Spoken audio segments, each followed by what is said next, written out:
In full transparency, I must admit I didn't set out to break rules or ground, to push boundaries, or to challenge the status quo.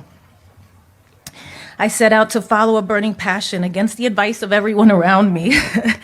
It's not like I didn't know that they had a point, because how do you do what I wanted to do when your life circumstances, your race, or even your gender create an idea that it's practically impossible to go from a tenement in the Bronx to starring in Hollywood movies?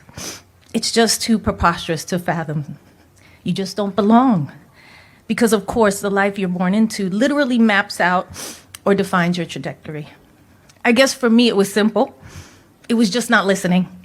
I think a lot about that these days because I have teenagers.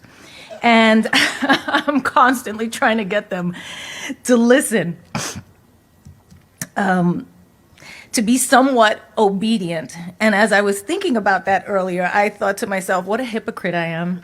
Because to wind up here today, for which I am so filled with gratitude and so humbled by, that was the one thing that served me best, not listening, actually being disobedient.